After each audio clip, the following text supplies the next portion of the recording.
Hey guys, what's up? It's Uncle Zunky and welcome to my 99 to 120 magic guide. So this is a guide on if you want to train magic past 99 and you're not sure what's the best method for you. I'm going to have 5 examples here that are all fairly good in their own rights. So a few things that we have to go over before we get started in the guide. First of all, I'm assuming you guys are all 99 magic and going for 120. You've already passed 99, so you should have the highest magic level available. And also I'm assuming that you're going to have access to a tier 90 magic weapon, because it does speed up killing all of these monsters significantly using that.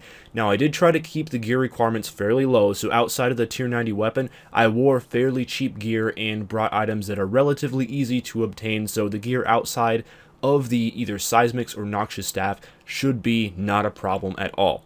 Also, I tried to find 5 methods for you guys that all have their own unique benefits, and none of these methods should overlap. I don't have 2 types of monsters that both are good AFK but bad profit and no charms, and really good magic XP, because there's not much point. If you want to AFK and have good XP, just do the Abyss, don't worry about other stuff. There are some other good creatures like Abyssal Demons, for example, but they don't offer any benefits that you can't just get from going to the Abyss, for example. So everything that I'm going to be showing you guys is going to have its own benefits if you're okay with sacrificing the fastest magic XP possible, and in return getting some money or getting some charms instead. So let's go ahead and get into this and start off with the Abyss, the first method that I'm going to be showing. Okay, so if you do want to train your magic at the Abyss, then you want to be using Blood Barrage on the Ancient Spellbook, and you do want to be in Legacy mode. Now, there are only 2 spots in the Abyss, and this is the reason why there is an asterisk next to the Abyss on the first page when I said it's the best magic XP in game. If you are able to find an open world with no one else there and no one will crash you for hours on end,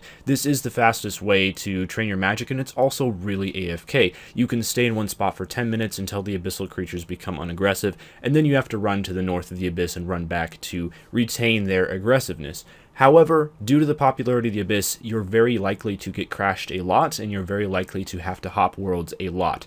And every time that happens, it's going to drastically reduce the XP that you're getting at the Abyss. So keep that in mind, and if it gets too frustrating, and if you'd rather have another AFK place to train and not get as good magic XP, I will have some other locations for you available. However, if you're just looking for the fastest way to train magic, if you can find an open world at the Abyss, this is your way to go.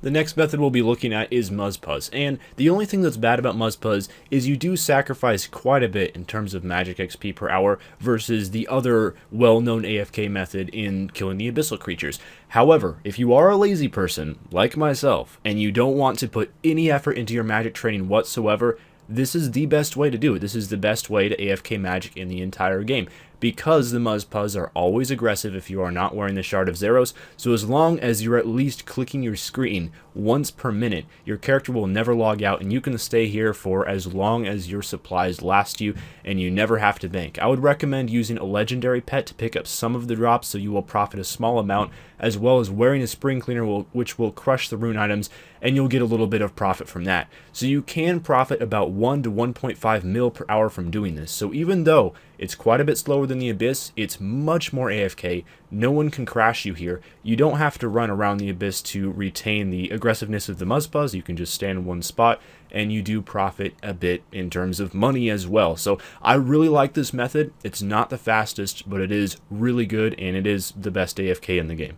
Next up that I'm showing here is God Wars Dungeon, and I say God Wars Dungeon and not Kirill Sutsaroth, even though in this clip I am showcasing Zami, and the reason for that is because magic is probably most popular at God Wars Dungeon if you're going to use it at this particular boss. However, if you are killing any God Wars Dungeon boss, it's really, really good combat XP if you are in an instance with fastest set as your spawn. And the beautiful thing about magic here is it works against all 4 of the God Wars Dungeon bosses. There's none of the bosses where you'll be severely hampered by your combat style like you would with melee. Doesn't work very good against Kriara, and range does not work very good against General Grardor. Magic works really well against all 4 of them. So if you're going for the boss pets, or if you just enjoy God Wars Dungeon and you'd like some profit, because you will make a solid 2 to 3 mil per hour from all of the bosses on fast mode, so the XP is almost as good as the Abyss, but you're profiting as well, which is a really nice change.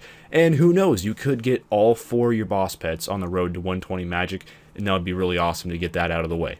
Next up is Glacors. So, what are the benefits of Glacors that you get that you cannot get from the Abyss or from God War's Dungeon? Well, the first thing that comes to mind is charms. Glacors have a 33% chance of dropping blue charms and a 33% chance of dropping crimson charms, and they drop 3 charms every single time they drop charms in a kill. So on average, you're going to average 1 blue charm and 1 crimson charm per Glacor kill. Once you get pretty good at Glacors, you can kill around 100 an hour, meaning you'll average 100 blues and 100 crimsons an hour, which is some really solid XP in summoning. It's not the best way to train summoning on this list, that's coming up next. However, it is really solid compared with how much profit you're going to be making at Glacors. They're around 2 to 3 mil an hour, just like God War's Dungeon, and also some very, very good magic XP. One of the better ways to train in the game. Again, not quite as fast as Abyss, but once you get experience with Glacors and get the hang of them, they're not much slower than the Abyss at all, and also you're getting the added benefit of all the charms and all the money that you're going to be making that you just do not get with the Abyss.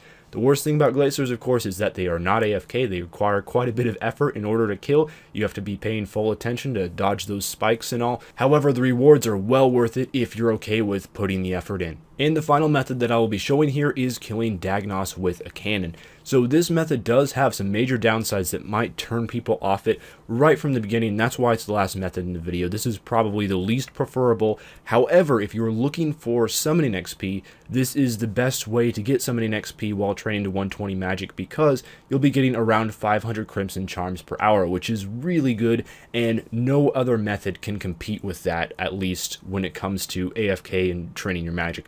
This method is also really, really AFK, just like Muspah's and just like the Abyss. It's around the same tier as Abyss is in terms of AFK ability, as long as you're not getting crashed at the Abyss, and there is the potential to get crashed here as well, though it's very, very slight. Also, one thing that can help out a bit in terms of how well this method is to AFK is if you buy the ability for your cannon to refill itself automatically at the Artisan's Workshop, which takes a cumulative 250% respect because you have to get the Golden Cannon and the Royale Cannon before you can buy that. However, if you get that ability, this method becomes easy mode all the time, which is awesome. So the XP rate does not quite compare with the other XP rates in this video. It's a little bit slower than even Muspah's.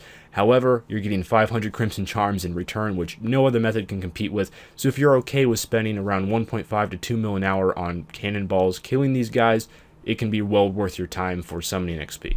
Alright guys, that's going to do it for this guide. Thank you for watching, and good luck towards your personal journey towards 120 magic, and hopefully you'll be able to get it done fairly soon. I'm going to continue to work on Condemned PVM. Hopefully I'll get another one of those boss pets fairly soon. I have been doing quite a bit of PVM. No luck so far, but we're going to keep our fingers crossed, and hopefully that next boss pet will happen soon. Anyway, that's going to do it for me today. See you guys next time. Farewell.